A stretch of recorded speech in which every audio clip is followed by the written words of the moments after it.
Assalamualaikum warahmatullahi wabarakatuh. Bismillah walhamdulillah. Alhamdulillahilladzi amarna bis-sidqi wal amanah wa nahana 'anil kadzabi wal khiyanah. Asyhadu an la ilaha illallah wahdahu la syarika lah wa asyhadu anna Muhammadan abduhu wa rasuluh. Allahumma salli wa sallim ala sayyidina Muhammad tibbil qulubi wa dawaiha wa afiyatil abdani wa shifaiha wa nuril absari wa diyaiha wa ala alihi wa sahbihi ajma'in.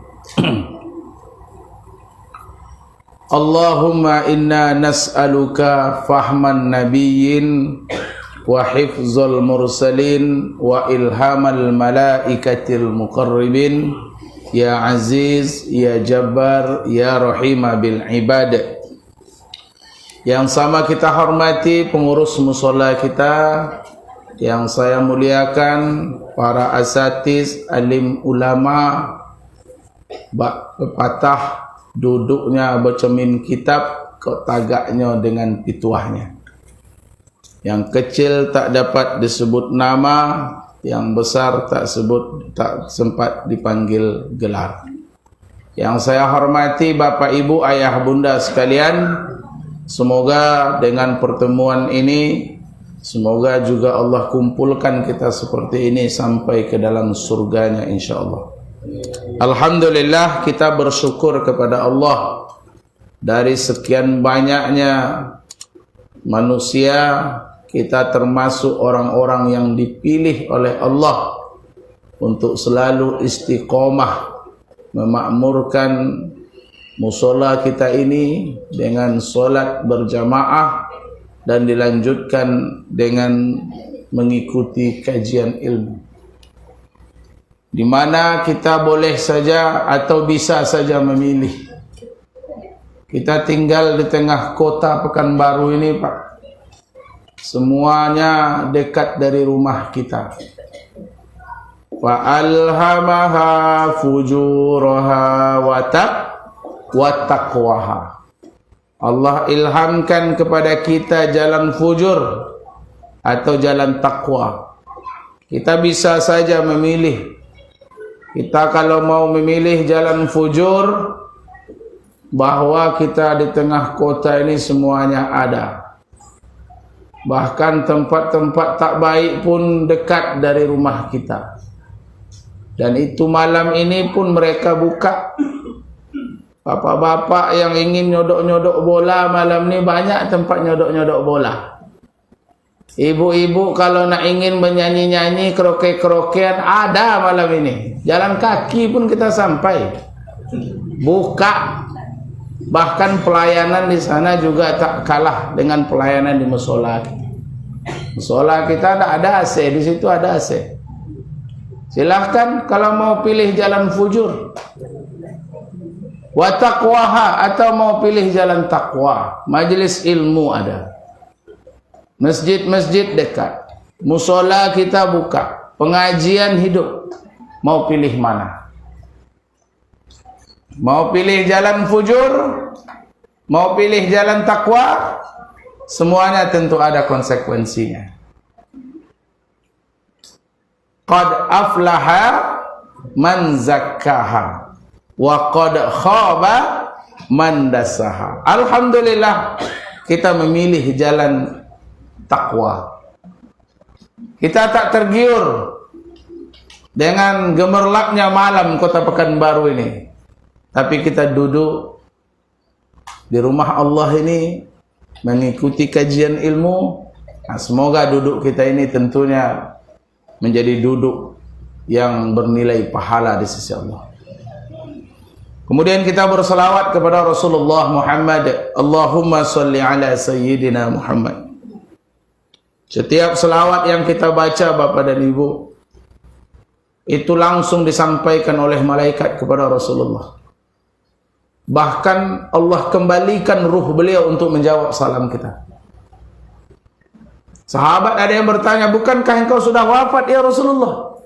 Bagaimana mungkin engkau akan menjawab salawat atau salam dari kami? Kata Nabi, innallaha harrama alal ardi an ta'kula ajsadal anbiya. Sesungguhnya Allah haramkan setiap jasadnya para nabi itu tidak hancur dimakan tanah. Sampai hari kiamat jasad beliau masih utuh, Pak. Wabil khusus Rasulullah sallallahu alaihi wasallam. Memang nabi itu manusia, Pak. Kita makan, beliau juga makan. Kita ngantuk, beliau juga ngantuk. Tapi beliau adalah basyarun la kal basar. Manusia yang tak sama persis dengan manusia biasa. Kalau kulit beliau kita ada kulitnya, ada tulang, ada darah, ada daging. Beliau juga. Tapi kulit kita dengan kulit Nabi itu berbeda. Bahkan dalam syair disebutkan, ya, zababatun abadan fi jasmihil hasani. Kulit Nabi itu, jasad Nabi itu tidak pernah dihinggapi lalat seumur hidup. Tahu Bapak Ibu lalat? Langau bahasa kerennya. Agak panjang elnya. Langau. Jadi jasad Nabi itu tidak pernah dihinggapi langau.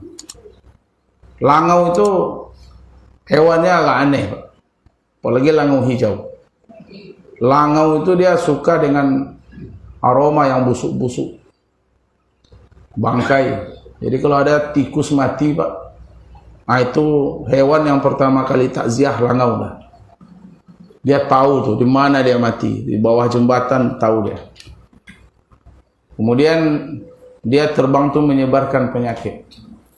Jadi kalau ada makanan kita dihinggapi langau, itu udah tidak steril lagi itu.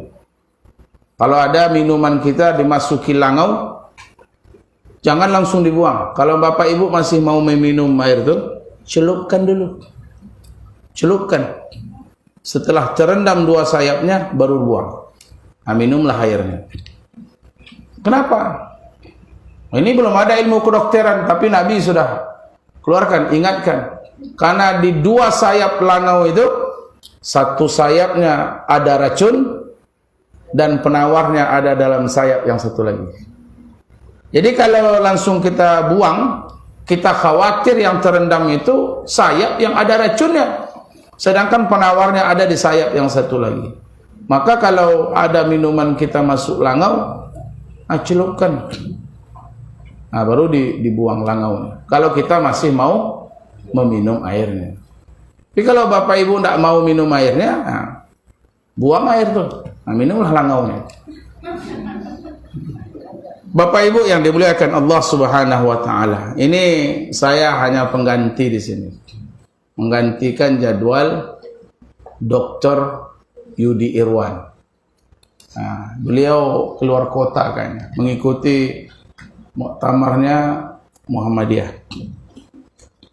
Bapak Ibu, ayah bunda yang dimuliakan Allah Subhanahu wa taala. Alhamdulillah kita baru saja melaksanakan ibadah sholat. Kajian saya tidak tinggi-tinggi, Pak, mengenai sholat. Sholat itu hukumnya adalah wajib atau fardu. Fardunya itu fardu ain. Ada fardu ain, ada fardu kifayah. Kalau fardu ain itu setiap individu wajib melakukannya. Kalau fardu kifayah itu kalau sudah dilakukan oleh salah seorang, sebahagian orang, yang lain sudah tidak berdosa lagi. Itu fardu kifayah. Jadi tidak boleh bapak-bapak bilang, kau sajalah ke musola, kalau datang kau udahlah, saya tidak perlu datang. Itu bukan fardu kifayah namanya, Pak. Salat itu fardu ain. Kalau sudah datang satu orang, belum lepas kewajiban yang lain. Karena salat itu fardu ain. Apa yang dinamakan dengan salat? Salat itu menurut bahasa adalah doa. Tapi menurut istilah ulama fikih, aqwalun wa af'alun makhsusatun muftatihatun bitakbirin wa muhtatimatun bitaslimin bisyara'itin makhsusatin. Itu namanya solat. Aqwalun, bacaan-bacaan, wa af'alun, dan gerakan-gerakan, muftatihatun bitakbirin, yang dimulai dengan takbir, wa muhtatimatun bitaslimin, dan diakhiri dengan salam, bisyara'itin makhsusatin, dengan syarat-syarat tertentu. Itu namanya solat. Ada membaca, ada bergerak. Ada bacaan, ada gerakan. Itulah yang namanya solat. Syarat seseorang wajib solat itu ada 3. Ini kata Imam Abu Suja dalam kitab Fathul Qarib. Yang pertama, Islam. Kalau seseorang sudah mengaku dia Islam, dia wajib solat. Maka sebaliknya, orang yang kafir, maka dia tidak dituntut nanti di akhirat tentang solat, andai kata dia satu saat masuk Islam. Ada bapak-bapak dari kecil dia kafir, kemudian umur 60 dia masuk ke dalam Islam, maka dari kecil sampai umur 60 tu dia tidak dituntut kenapa dia meninggalkan solat. Semuanya sudah dikasih dispensasi dan bonus oleh Allah. Itu kalau kafirnya kafir asli. Tapi kalau kafirnya kafir KW, kalau ada kafir asli berarti ada kafir KW. Apa contohnya kafir KW? Ada seseorang muslim dari kecil, umur 50 dia murtad, selama setahun dia murtad, setelah setahun dia masuk Islam lagi, maka selama setahun dia tidak pernah solat karena murtad itu, maka ketika dia muslim dia wajib mengganti solat yang setahun dia tinggalkan. Ini menurut Imam Abu Suja dalam kitab Fathul Qaribnya. Wajib mengqadha solat itu, wajib diganti solatnya, karena nanti di akhirat Allah akan tuntut kenapa dia meninggalkan solat selama 1 tahun. Maka bisa kita ambil sebuah pelajaran bahwa menurut mazhab Syafi'i, bahwa orang yang meninggalkan solat itu wajib menggantinya, Pak. Wajib mengqadhanya, baik ditinggalkan dengan sengaja ataupun ditinggalkan dalam keadaan lupa. 1, dia harus Islam. Yang kedua, syarat seseorang wajib solat itu adalah balik. Apa itu balik? Kalau kami laki-laki, tanda dia balik itu kalau dia sudah ihtilam. Ihtilam itu mimpi basah. Karena ukuran seseorang balik atau mumayyiz, dia mimpi. La yatima ba'da ihtilamihi, tidaklah dinamakan anak yatim lagi kalau dia sudah ihtilam. Kalau perempuan ukuran balik, dia sudah haid, itu sudah balik. Maka anak-anak belum wajib solat, tapi kita orang tua wajib menyuruhnya solat. Kalau umurnya sudah sampai 10 tahun, maka pukullah dia kalau dia meninggalkan solat. Yang ketiga, seseorang wajib solat adalah orang yang berakal.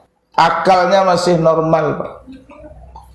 Berarti orang gila tak wajib solat. Jadi kalau ada orang hari ini masih meninggalkan solat, antara yang tiga itulah. Kalau ndak kafir, anak-anak. Kalau ndak anak, berarti itulah dia. Atau dia terhalang. Ada orang yang terhalang, yaitu orang yang kedatangan hadas seperti haid, nifas ataupun wiladah, dia terhalang melaksanakan solat. Jadi kalau ada ibu-ibu suaminya masih tak solat sampai sekarang, antara yang empat itulah tuh. Kalau ndak kafir, dia itu anak-anak, atau dia itu orang gila, atau yang keempat. Lebihkan aja lah beli pempes nanti, Bu. Kalau memang dia yang keempat. Maka seseorang tak boleh meninggalkan solat, apapun alasannya. Bahkan man tatahawanu anis salah, siapa yang suka melalaikan salat, maka Allah timpakan kepadanya 15 bahaya, Pak. 15 bahaya ini, itu 6 Allah bayar kontan di dunia. Apa yang pertama? Allah akan cabut keberkahan umurnya. Tidak berkah umur, Pak, kalau orang tak sembahyang. Ini yang dinyanyikan anak-anak kita kalau didikan subuh. Sebatang pohon daunnya rimbun, lebat bunganya serta buahnya, walaupun hidup 1000 tahun, kalau tak sembahyang apa gunanya? Walaupun hidup 1000 tahun, kalau tak sembahyang apa gunanya? 1000 tahun hidup tak sembahyang tak guna, karena umur itu tak berkah. Apa ciri-ciri orang itu umurnya tak berkah? Di antara ciri-cirinya, semakin tua semakin cinta dengan dunia, itu umur tak berkah. Seharusnya semakin tua dia sudah mau mempersiapkan diri untuk akhirat. Kita kalau semakin tua, Allah berikan tanda-tanda.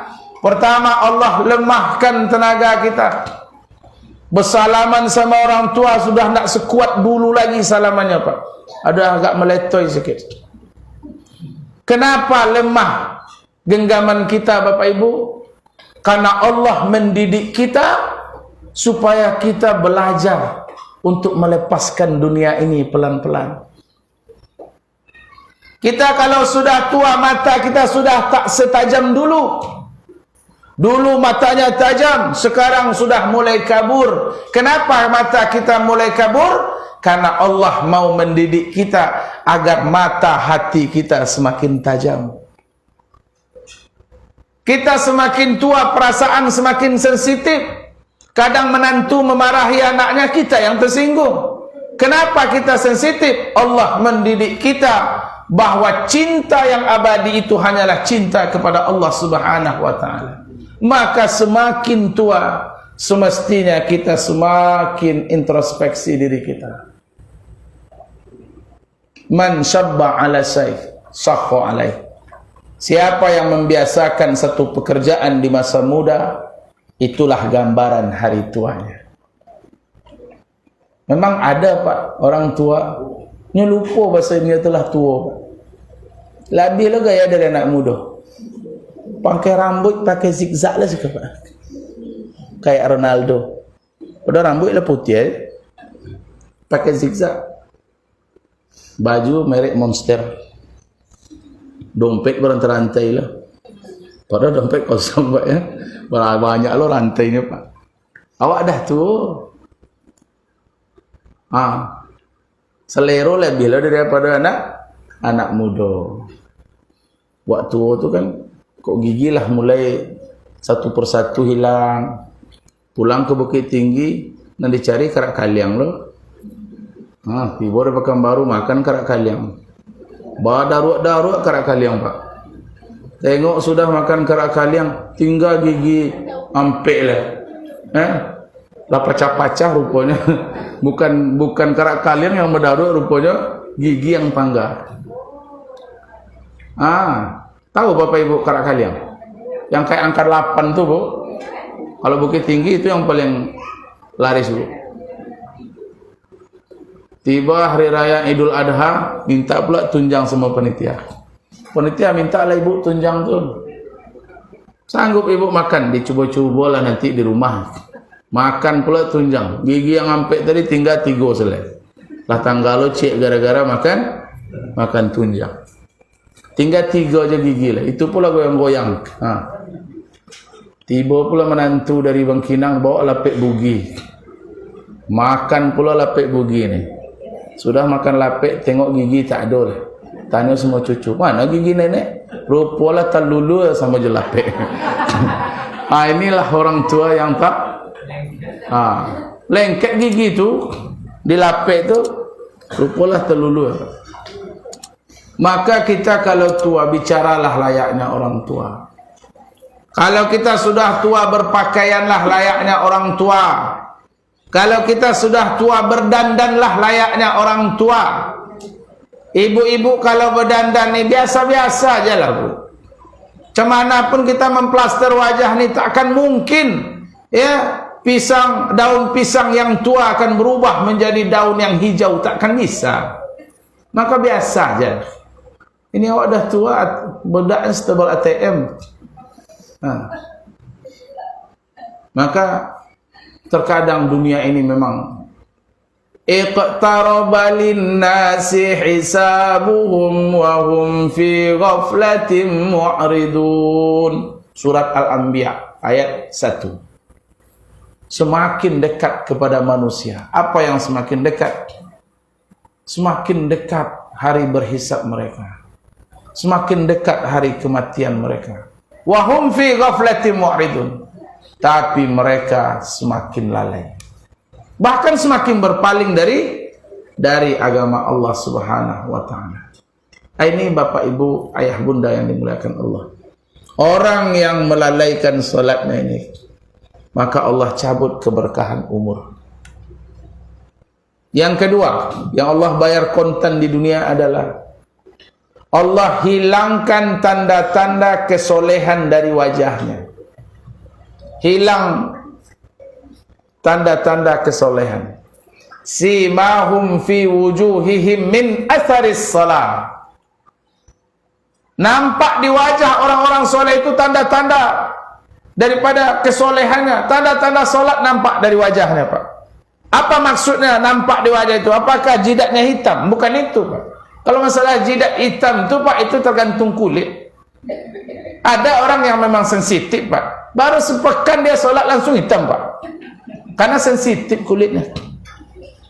Satu sensitif, yang kedua cara dia sujud aja. Itu bukan tanda soleh. Kalau ada kita yang seperti itu ya mungkin sensitif.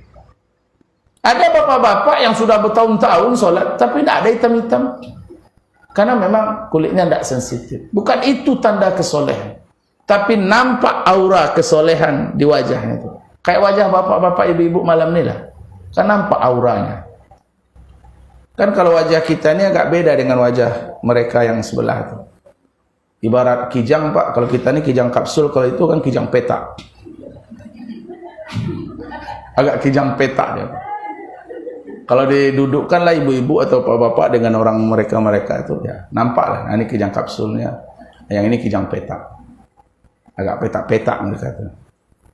Nampak. Inilah yang Allah cabut. Aura kesolehan dari wajah orang yang tak solat. Dua. Yang ketiga, orang yang tidak salat itu dia tidak mendapat bagian dari doa orang-orang yang soleh.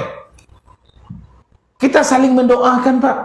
Bapak tadi doakan saya, walaupun Bapak baru sekali ini lihat saya sudah doakan Bapak. Kapan Bapak doakan?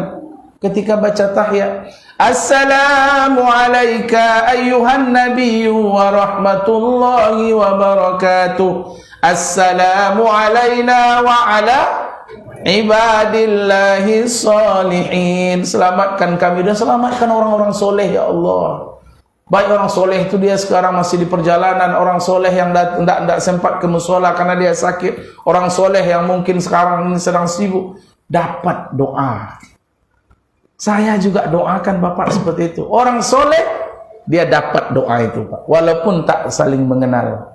Tapi orang yang tak solat, dia tidak mendapatkan doa itu. Dia tak mendapatkan bagian dari doa orang-orang soleh. Yang keempat, doanya tertolak. Allah tidak angkat doanya.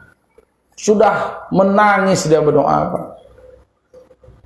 Karena mamaknya, bapaknya baru meninggal. Kata si ustaz waktu wirid takziah, "Idza mata ibnu Adam in qata'a amalu." Apabila manusia meninggal dunia terputus amalannya kecuali 3. Salah satunya adalah waladun salihun yad'ulah, meninggalkan anak-anak yang soleh yang selalu mendoakan ayah ibunya. Sejak dengar ceramah tu rajinlah dia berdoa. Ya Allah, ampunilah ayah kami ya Allah. Ampunilah ibu kami ya Allah. Menangis Pak. Tapi dia tak sembahyang. Anak ini tak sembahyang dia. Maka doa itu tak sampai kepada ayah ibunya. Karena yang dimaksud itu waladun solihun yad'ulah, anaknya soleh yang mendoakan ayah ibunya. Kalau anaknya tak sembahyang, ya tak sampailah doanya. Maka maknya sama bapaknya nunggu juga di dalam barzah, manalah doa dari anak-anaknya. Kok tak ada yang jatuh satu butir pun. Dia sudah membawa panci, sudah membawa talam menunggu-nunggu doa dari anaknya. Yang ahli kubur yang lain sudah dapat, dia maknya tidak juga dapat. Ini yang dikatakan oleh Ibnu Qayyim Al-Jauzi dalam kitab Ar-Ruh. Orang yang tinggal dalam barzah itu Pak, bagaikan orang yang tinggal di dalam kaca. Kata Quraisy Shihab dalam tafsir Al-Misbah. Orang tinggal dalam kotak kaca. Dia bisa melihat dunia yang baru dia tinggalkan, dia bisa melihat akhirat yang akan dia lalui. Di dalam barzah itu, kata Ibnu Qayyim dalam kitab Ar-Ruh, dia itu menunggu doa dari anak-anak.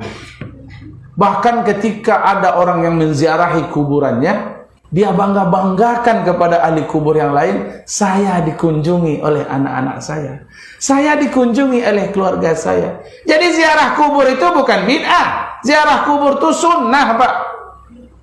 Jangan bilang ziarah kubur itu bid'ah. Siapa bilang bid'ah? Maka Bapak Ibu yang dimuliakan Allah, amak bapaknya payah nunggu. Manalah doa dari bapak, dari anak. Tak ada yang sampai. Karena doanya tertolak. Salah satu penyebabnya, anaknya tak pernah sholat.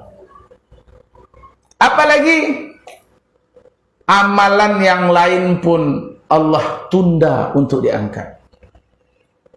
Inna awwala ma yuhasabu bihil abdu yaumal qiyamah min amalihi as-shalah.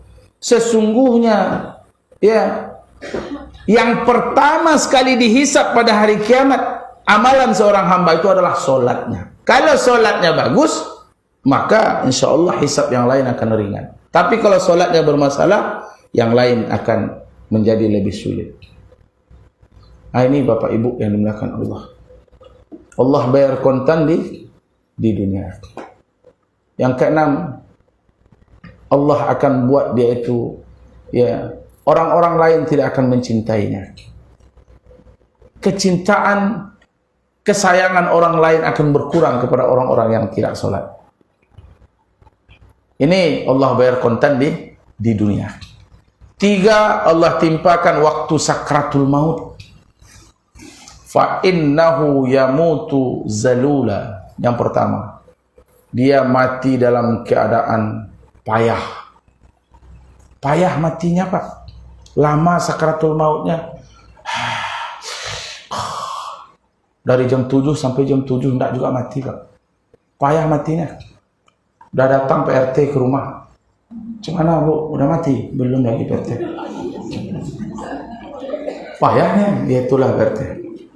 Kata PRT, ya bantulah dengan doa. Udah doa anak-anak, tolonglah ya Allah. Menangis-nangis anak-anak. Udah datang pula PRW. Gimana Pak? Udah? Belum lagi PRW. Buka lah lotengnya, buka atap. Nah, itu pula kata orang kan, buka loteng, buka atap, entah apa pula hubungannya itu. Nah, dibuka lah loteng, dibuka atap. Tanya sama PRW, kenapa dibuka loteng dan atap nih PRW? Supaya ruhnya cepat terbang ke atas. Mana ada. Ini pandai-pandai aja. Saya memang belum pernah melihat, tapi mendengar itu pernah. Ada orang payah mati, kata Pak RW itu, buka loteng, buka atap, biar ruhnya itu cepat ke atas. Ya, tidak ada hubungan tuh Pak. Orang yang cepat mati itu banyak penyebabnya. Salah satunya karena melalaikan sholat. Ada juga karena hablum minan nasnya, hak orang yang belum dikembalikan, tanah orang yang pernah diserobot, ya, trompa orang yang pernah diambil di musola nih, tidak dikembalikan. Itu payah juga matinya nanti. Maka hati-hati kita Pak. Kalau hilang trompa di musola ini, jangan diambil pula trompa kawan. Ya. Kenapa Bapak trompa Bapak ini? Ditanya nanti oleh malaikat. Ini trompa dari mana dapatnya ini Pak? Saya beli nih ya Allah. Dari mana beli? Di kedai depan. Dulu Bapak beli hijau, sekarang kenapa kuning? Nah itulah. Dia bertukar di musola. Bukan ditukar. Trompa Bapak hilang, Bapak ambil pula trompa kawan. Itu sama aja dengan mencuri namanya. Kalau hilang trompa kita sudah, tapak ayam aja pulang. Jangan ambil trompa kawan. Payah matinya nanti. Maka payah matinya. Mati dalam keadaan payah. Maka kalau ada keluarga kita agak payah matinya, jangan menangis-nangis saja Pak. Ada nih, emaknya sudah payah, anaknya menangis-nangis, mengucaplah mak, istighfar Pak, istighfar Pak. Mana ada di istighfar, tak tahu dia itu apa istighfar, tak tahu dia apa itu mengucap, memang dibilangnya mengucap. Jangan suruh dia mengucap, tapi talkinkan ke telinganya, lakinu mautakum la ilaha illallah. Talkinkan orang yang akan mati itu dengan kalimat la ilaha illallah. Karena dia berat waktu itu Pak. Dia berjuang dengan penyakit, dia berjuang dari godaan setan. Maka dituntun lidahnya la ilaha illallah. Jangan suruh dia mengucap lama.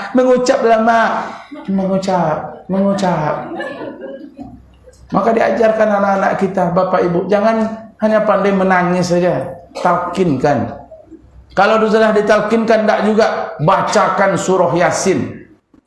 Bacakan Iqra'u Yasin ala mautakum. Bacakan surah Yasin kepada orang yang akan mati itu. Jadi baca surah Yasin itu, jangan bilang pula terlarang. Baca surah Yasin. Anak-anak sekarang nih harus diajarkan ini Pak. Bilang sama anak kita nanti tiba di rumah, ayah nanti kalau payah nanti tolong kalian bacakan Yasin, tolong kalian talkinkan ke telinga ayah. Ya, ada anak-anak disuruh mentalkinkan ayahnya, talkinkan ayah kau, bisikannya ke telinga ayahnya, ma rabbuka. Tentu bangkit, ini bukan talkin namanya, itu pertanyaan malaikat waktu dikubur. Ini bapaknya belum mati. Talkinkan tuh la ilaha illallah, bukan ma rabbuka. Jangan bisikkan ma rabbuka ke situ. Talkinkan la ilaha illallah. Ajarkan anak kita. Ada anak suruh membacakan Yasin, bacalah Yasin, bapak kau kemati itu baca Yasin. Yalah Ustaz, jemputlah dulu surah Yasin ke masjid. Cari dia ke masjid, rupa masjid kunci. Pulang dia, aduh Ustaz, tidak ada garing masjid pergi kuliah. Tidak ada Yasin di rumah nih. Tidak ada Ustaz. Nampak oleh Ustaz tu ada Quran dalam lemari. Tu ada Quran tuan. Apa kata anak ni? Ada Yasin di situ Ustaz. Tengok-tengok aja lah, mudah-mudahan ada. Anak-anak sekarang tak tahu dia bahasa di sini ada Yasin, Pak. Yang Yasin tu yang kecil-kecil tu. Yang petak-petak sebesar ini. Tengok aja lah, mudah-mudahan ada Yasin di situ. Ini parahnya anak-anak sekarang. Maka dia mati dalam keadaan payah. Terus apa lagi? Yang kedua, fa innahu yamutu ja'ian. Dia mati dalam keadaan lapar. Dia lapar. Mati itu lapar. Lapar yang belum pernah dia rasakan selama ini. Orang yang menganggap enteng solatnya, dia mati dalam keadaan lapar. Yang ketiga, dia mati dalam keadaan haus. Haus walaupun dituangkan air di muka bumi ini, tidak akan menghilangkan rasa haus dan dahaga ketika dia sakratul maut. Nah ini yang selalu kita doakan. Allahumma khtim lana a'malana wa ajalana bi husnil khatimah was sa'adah wa la takhtim lana a'malana wa ajalana bi su'il khatimah was saqawah. Mudah-mudahan kita mati dalam keadaan baik, husnul khatimah. Ini Bapak Ibu yang dimuliakan Allah Subhanahu wa taala, ayah dan bunda ya, bagi orang yang melalaikan salatnya. Maka dari itu jaga salat kita ini, Pak. Tidak ada alasan kita meninggalkan salat, Pak. Apa kira-kira alasan? Apalagi kita laki-laki ini, Pak. Apa kira-kira? Ustaz, saya ini sakit, saya Ustaz. Menetes terus pipis saya itu. Kalau batu, keluar dia.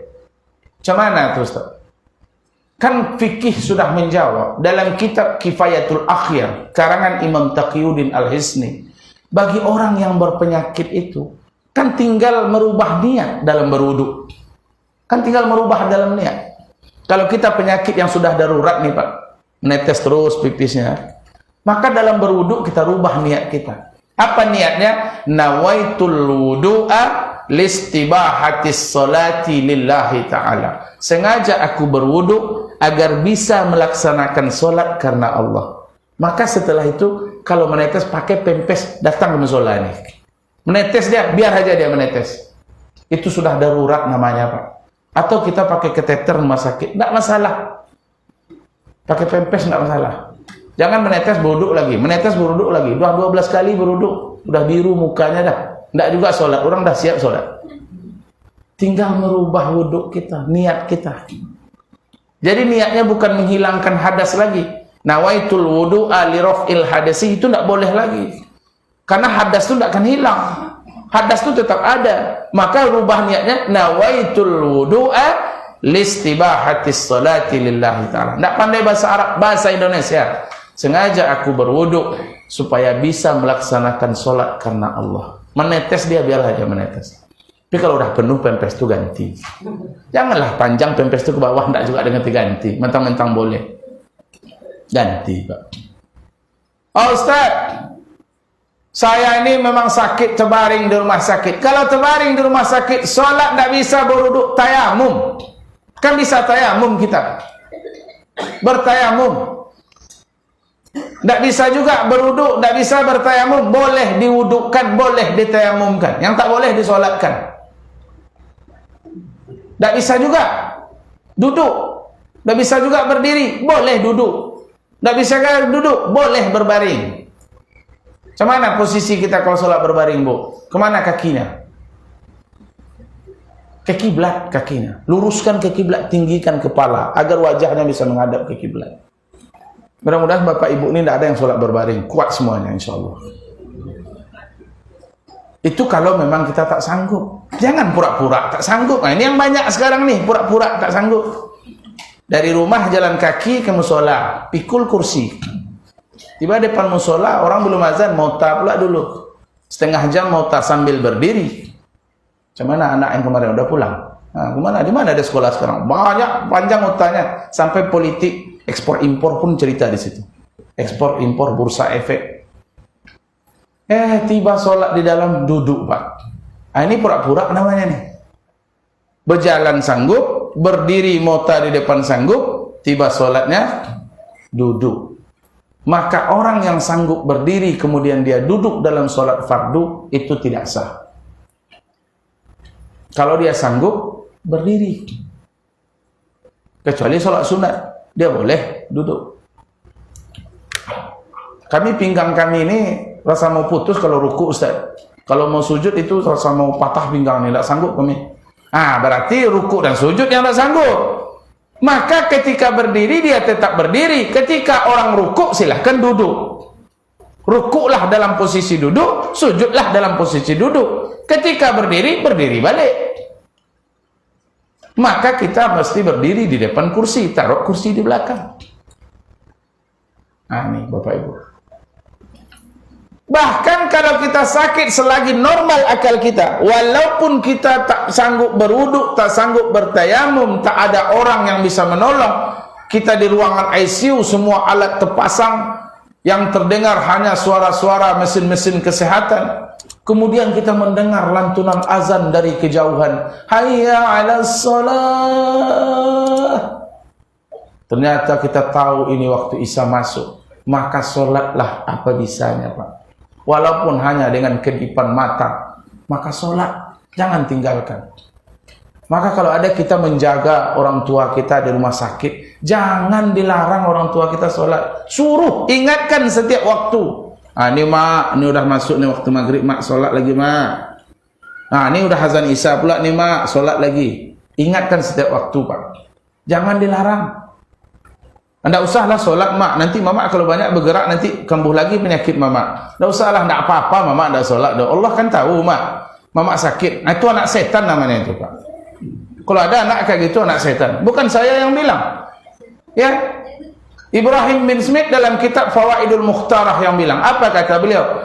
May yaqulu li maridin lam tusalli innallaha la yukallifu lak fahuwa syaitanu minan nas. Siapa yang berkata kepada orang yang sakit, lam tusalli, tidak usahlah salat, innallaha la yukallifu lak, Allah tidak akan memberatkan kamu kan sakit, tidak apa-apa, tidak salat, fahuwa syaitanu minan nas. Itulah setan yang berwujud manusia. Itu kata beliau. Makanya kalau ada anak yang bilang kayak gitu sama bapaknya, tidak usahlah bapak sholat, pak, tidak apa-apa dah. Itu anak setan namanya. Makanya jangan jadi kita anak setan. Nah, Bapak Ibu yang dimuliakan Allah Subhanahu wa taala, tak ada alasan kita meninggalkan sholat. Sakit kecuali udah hilang akalnya. Ini beda cerita. Kalau udah tidak normal lagi, itu Allah angkat pena. Ustaz, saya sibuk, saya sering keluar kota, sering melakukan musafir. Kan ada cara solat kalau musafir. Dalam surat An-Nisa ayat 101, wa idza darabtum fil ardi falaysa 'alaikum junahun an taqsuru minas shalah. Apabila kalian melakukan perjalanan jauh di muka bumi ini yang jaraknya lebih dari 2 marhala sampai 90 km, falaysa 'alaikum an taqsuru minas shalah. Maka tidak ada dosa bagimu untuk mengqasar solatmu, menjamak solatmu, atau menjamak serta mengqasar solat. Jangan tinggalkan, Pak. Kan boleh dijamak, kan boleh diqasar, kan boleh dijamak beserta qasar. Oh Ustaz, kami naik terapel. Orang terapel ini tak mau berhenti di jalan kecuali waktu makan. Waktu solat dia tak mau. Kan boleh solat di dalam kendaraan. Tak wajib menghadap kiblat, tak wajib sujud menyentuh lantai mobil itu. Solatlah kemana arah, solatlah bagaimana bisa. Maka tak ada alasan Bapak Ibu yang melakukan Allah. Ustaz, saya kerja di Rumbai, rumah saya di Panam, macet Ustaz, tak bisa solat. Itu alasan saja Pak. Jarak Rumbai ke Panam itu tak sampai 50 kilo. Setiap sudut kota Pekanbaru ini ada masjid. Kita nak lewat ke mana? Lewat kita di Politeknik Kaltek itu ada masjid. Ada masjid Muhajirin, ada masjid dakwah, masuk jalan Semilang ada masjid Al-Mizan, masuk jalan di sudut jalan sekolah ada masjid Istiqomah, terus leton yang 4 itu di bawahnya ada masjid Al-Islah, terus ke atas ada masjid Ibadah, terus ke atas ada masjid Nurul Iman, di belakang MP Pasar Mambo, terus ke atas ada masjid Gunung Merah SAS yang punya, terus ke atas ada masjid Nurul Hidayah, terus ke atas ada masjid Darul Amal di Telkom, terus ke atas ada masjid Syuhada, ada Irma Suryani, terus ke atas ada Jalan Kartini, ada masjid Mutmainnah di dalam. Tergantung kita mau mampir atau enggak. Ini alasan macet tidak bisa sholat, belok karena ada mobil tuh ke situ bisa. Ini tergantung hati kita mau mampir atau tidak. Jangan gara-gara macet tak sholat, padahal setiap sudut negeri ini ada masjid yang dibangun oleh umat ini. Ini rumah dekat dari musola, dengar ceramah nih, pura-pura tuli pula di rumah. Datang besok subuh, siapa yang tidur waktu azan subuh berkumandang, bala syaitan fi uzunai, setan sedang mengencingi kedua lubang telinganya. Ingatkan Bapak Ibu yang dimuliakan Allah, suaminya yang masih berat melangkah ke masjid ini, ingatkan apa alasan untuk tidak melaksanakan sholat berjamaah ini. Bapak Ibu yang dimuliakan Allah Subhanahu wa taala. Maka semuanya tergantung hati kita. Kalau hati ini sudah dikuasai iman, jarak tidak menjadi penghalang. Kalau hati ini sudah penuh iman, penyakit pun tak menjadi persoalan. Toh kenyataannya banyak juga kita melihat orang-orang yang jauh rumahnya dari masjid, jauh rumahnya dari musola, dialah orang pertama datang di musola ini, bahkan menempati saf pertama. Ada orang yang rumahnya dekat dari musola, pagi-pagi Car Free Day itu sudah sampai dia bersepeda ke jalan tol Pekanbaru Dumai, Pak. Berfoto dari depan tol tuh. Sudah sampai Pekanbaru Dumai ya, berkeringat punggungnya bersepeda, Pak. Begitu kuatnya fisiknya. Car Free Day dari rumah jalan kaki ke kantor wali kota tuh tak masalah. Jam 5:30 udah sampai dia di Tugu Zapin. Tapi rumahnya dengan musola hanya jarak 10 meter. Tak sanggup melangkahkan kaki ke masjid di subuh hari. Ini yang berdiri bukan sekedar kaki, tapi tergantung hati dan iman seseorang. Bahkan ibu-ibu yang sudah gemetar kakinya berjalan ke masjid, udah berbungkuk-bungkuk dia gini, sampai juga dia ke musola ini.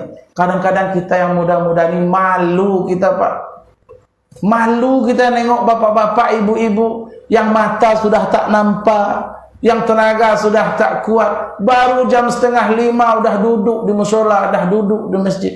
Awak anak muda nih, disuruh azan gemetar, Pak. Bapak-bapak itu jangan disalahkan juga orang tua yang azan. Ini kadang-kadang Ustaz ceramah, jangan tua-tua juga azan lagi. Kata Ustaz, bukannya orang tua tidak mau mengalah, karena yang muda itu tak ada yang akan disuruh. Macam mana lagi? Terpaksalah yang tua juga yang turun. Sampai bersambung suara itu azan subuh. 2 kali tarik ayalah solat itu. Hayya 'alas shalah. Bertarik 2 kali, Pak. Tak masalah. Karena tak ada lagi yang muda. Macam mana lagi? Mana anak-anak muda kampung ni? Tak ada lagi. Terpaksa yang tua-tua juga yang turun. Ini yang tua turun. Bercengeng pula. Yang tua-tua aja azan. Ditanya pula oleh bini yang di rumah, abang yang azan tadi, Bang? Iya, macam mana? Deh, Bang. Kalau dihidupkanlah ambulan tu, Bang, disebandingkan suara Bang, lebih cantik suara ambulan tu lagi, Bang, daripada suara Abang. Sejak itu bapak tu tak mau azan. Kasih semangat. Kalau memang kita tidak mau orang tua yang azan, tolong tampil yang muda-muda nih. Ini anak-anak kita nih. Tadi dengar suara nih, yang mengaji tadi yang mana? Subhanallah. Saya merinding saya dengar suaranya tadi. Dia baca surat Al-Adiyat. Inilah nanti generasi kita nih, Bu. Jangan nanti dipatahkan semangat dia nih. Ada pengurus masjid, pengurus musola yang ekstrim, Pak. Asal mendekat anak-anak, pulang. Ribut kau, pulang. Jangan datang-datang lagi. Kalau mau ribut ke musola nih, jangan di sini sholat. Sejak itu memang pulang anak itu. Sampai tua tak mau dia datang. Ini ekstrim nih, Pak. Tak boleh kayak gitu, Pak. Kalau ada anak-anak ribut di musola, di masjid, jangan dimarahi, Pak. Itulah nyanyian para malaikat yang akan menggantikan generasi kita nantinya. Dibimbing dia, Pak. Apalagi anak-anak sekarang, Pak. Masya Allah. Saya pernah ceramah, Pak, ya. Pernah ceramah keluar kota. Sikit lagi nih. Tak usah Bapak Ibu risau. Pasti berhenti saya nih. Ya. Ini ada yang menguap sengaja. Asal nengok saya beliau. Menguap tu jangan dinampak-nampakkan, karena menguap tu menular, Pak. Ya, menguap tu menular. Ya, makanya Nabi adalah orang tak pernah menguap. Ya, Nabi itu tak pernah menguap. Apa kata syairnya? Minhud dawabu falam tuhrab, minhud dawab. Nabi itu adalah manusia yang tak pernah menguap seumur hidup. Kenapa? Menguap itu dari setan, dan menguap itu menular. Kalau kita melihat orang menguap, pasti kita ikut menguap, Pak. Makanya Bapak Ibu jangan menguap-nguap, menengok saya. Kalau Bapak Ibu menguap-nguap, nanti menular sama saya, nanti saya ikut menguap. Kita hentikan pengajian ini. Sebentar lagi. Jadi saya pernah ceramah, Pak, ya, diundang orang. Waktu itu, Pak, karena saya ceramah, namanya aja Ustadz yang diundang, tentu kita agak bangga, kan, Pak. Sal kita panjang. Kita Ustadz luar kota, mah.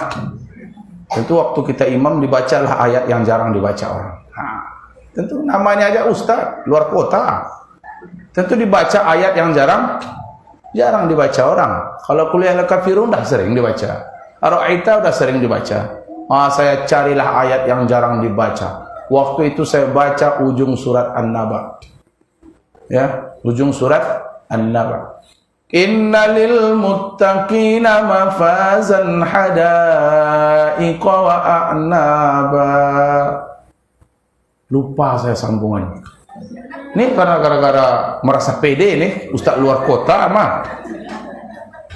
Tidak ada pula yang hafal bagi orang yang belakang nih. Karena ayat ini memang jarang dibaca orang. Saya ulang balik dari awal. Innalil muttaqina mafazan hadaiqa wa a'naba. Apa lagi? Tidak juga. Udah mulai gini lutut saya, gemetar gini ya. Disambunglah oleh anak-anak di luar, Pak. Wa kawaiba atsraban wa ka'san dihaqa. Barulah saya sambung. Hafal dia. Siap sholat saya tanya, mana anak yang menyambung ayat tadi?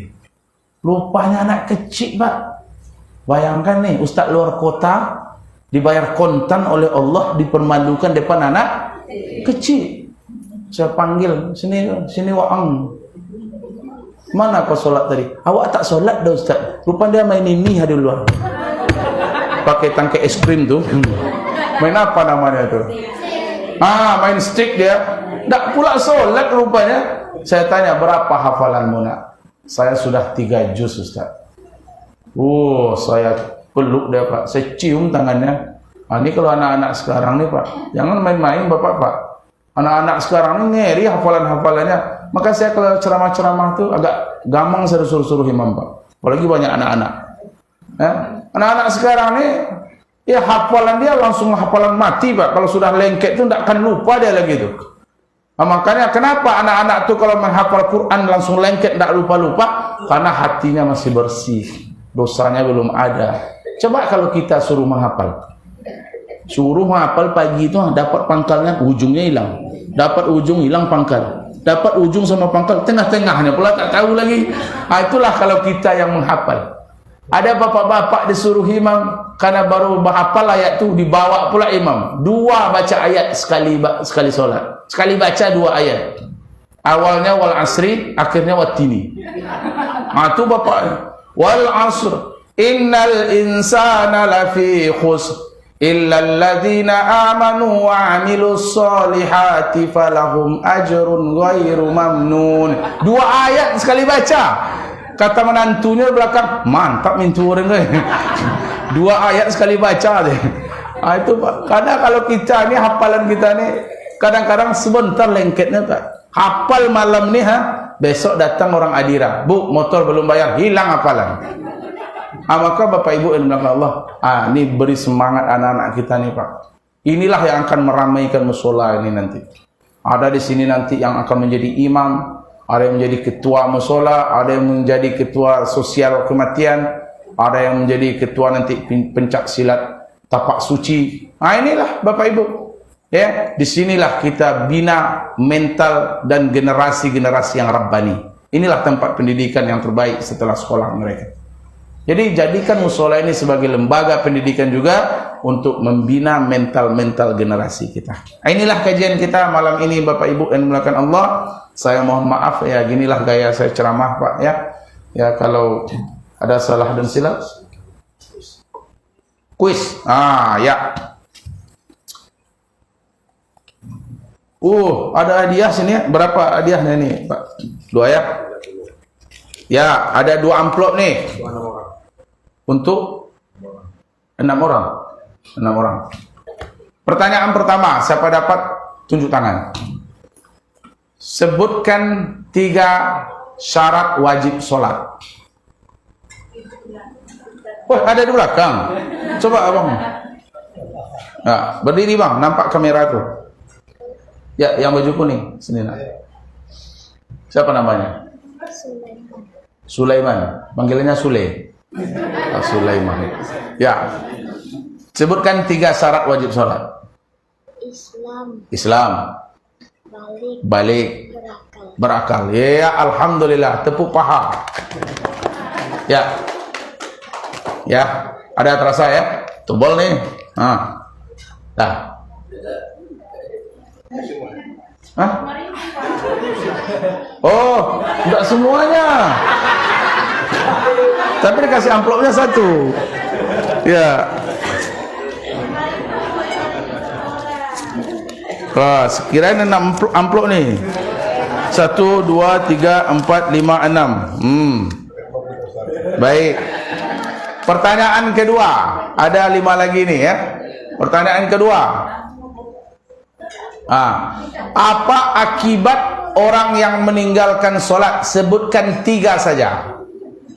Akibat orang yang meninggalkan solat. Dia ada 15, 6 di dunia. Tadi disebutkan 3 waktu dia sakratul maut. Sekarang sebutkan 3 saja. Terserah. Mau yang di dunia, mau yang sakratul maut. Ayo. Ini ada mantap di sini ya, pakai hadiah. Bismillahirrahmanirrahim.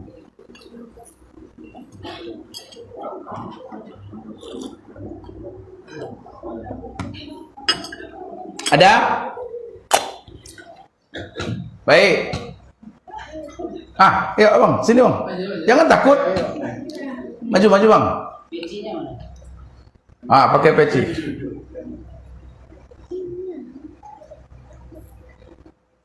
Ini anggota dewan nanti, insyaallah. Siapa namanya bang? Ada catatannya. Ada baca aja. Ada, sebutkan 3 akibat orang meninggalkan sholat. Apa saja?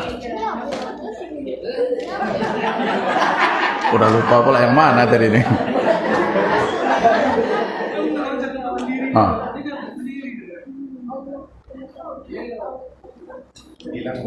Nah ini nak.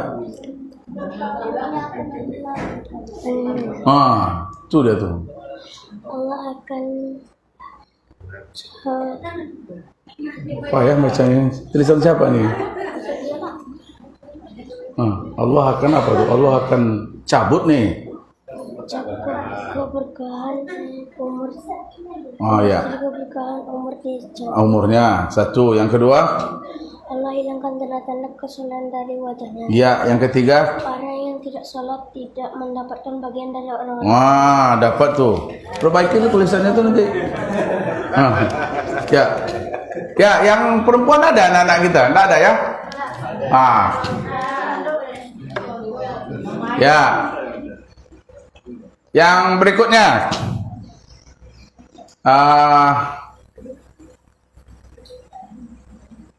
Saya ganti soalnya. Ganti soalnya. Apa yang masalah solat tadi ya? Sebutkan rukun solat yang pertama. Rukun solat ada 13. Sebutkan yang pertama apa? Ini gampang nih, rukun solat. Udah yang sudah, tidak boleh lagi. Yang ini, yang rukun solat. Ini apa? Sini, berdiri dulu. Siapa namanya? Yuda. Ya, rukun solat yang pertama. Niat. Sip. Ada 3 lagi ya. 3 lagi. Kalau kita sakit seperti pipis yang tak mau berhenti, bagaimana? Apakah kita boleh meninggalkan sholat? Kalau tidak, bagaimana caranya? Ini kalau dia sakit nih, sakitnya pipis tidak mau berhenti atau buang anginnya tak bisa dikontrol. Kalau batuk di atas, batuk pula di bawah. Batuk pula di bawah. Maka udah pelong aja. Maka bagaimana caranya? Yang sudah tidak boleh lagi ya. Ya, sini. Banyak duit lagi. Ya, siapa namanya bang? Ali. Bersih. Sengaja aku berwudu supaya bisa melaksanakan sholat. Iya. Hanya mengganti wudu, niat wudu ya. Ya. Dah, tinggal 2 lagi. Sebutkan 3 saja yang membatalkan wudu. Yang membatalkan wudu. Kalau tidak ada 3, 2 boleh. Tunjukkan kawannya, biar sama-sama dapat kita. Tak apa-apa. Ya. Ya, sini. Ini siapa nama? Afan ya. Karena dia mirip dengan ponakan saya. Mirip sekali, dari tadi saya perhatikan. Nama ponaan saya Dafa. Ya. Apa nak yang membatalkan wudu? Apa? Buang air besar. Buang air besar masuk. Buang air kecil. Buang air kecil ya juga. Buang angin. Buang angin, buang ada ketiga-tiganya ya. Enggak apa-apa lah. Ya, dapat 5.000. Ya. Sip, salam dulu. Ya, buang air besar, buang air kecil, buang angin. Nah, itu satu sebenarnya ya. Yang batalkan wudu itu ma yakhruju min sabilaini, apa saja yang keluar dari dua jalan, baik depan maupun belakang, apa saja yang keluar batal wudunya. Walaupun yang keluar itu sesuatu yang bersih, seperti keluar padi, kan bersih tuh, maka batal wudunya. Atau yang keluar itu emas, batal juga wudunya. Tapi kalau keluarnya bukan dari dua jalan ini, bukan dari depan, bukan pula dari belakang, walaupun yang keluar itu najis, wudu tak batal. Contoh, muntah darah keluar dari mulut, maka tidak batal wudunya, karena dia keluarnya dari selain dua jalan ini. Itu. Tinggal satu lagi nih, ya. Sebutkan rukun wudu. Rukun wudu nih. Rukun wudu sebutkan berapa ya? Sebutkan 3 aja lah. Yang wajib kita lakukan waktu berwudu, itu rukun namanya. Yang wajib kita lakukan, apa saja yang kita lakukan waktu berwudu. Ya, apa? Yang sudah tidak boleh lagi. Coba.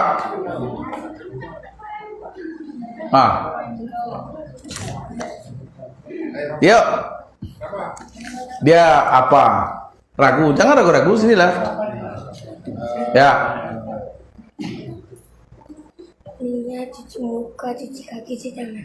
Niat cuci muka, cuci kaki, cuci tangan. Udah 4 tuh ya. Niat cuci muka, cuci kaki, cuci tangan. Saya minta 3, udah 4 dapat. Oke. Siapa namanya? Fatih. Ini dia sikit lagi nih. Sini. Ini anak-anak bapak sini semuanya. Sini, yang ini juga. Siapa? Si Gopal, sini Gopal. Sini. Nih. Nanti ke musola pakai parfum ya. Ya. Gosok-gosok kan gini ya. Gini kan gosok-gosok. Gini kan. Ya. Dah. Baik, terima kasih banyak Bapak Ibu yang dimuliakan Allah. Mudah-mudahan bermanfaat. Akhirul kalam, ma'assalamah. Subhanakallahumma wa bihamdika nashhadu an la ilaha illa anta nastaghfiruka wa natubu ilaik. Assalamualaikum warahmatullahi wabarakatuh.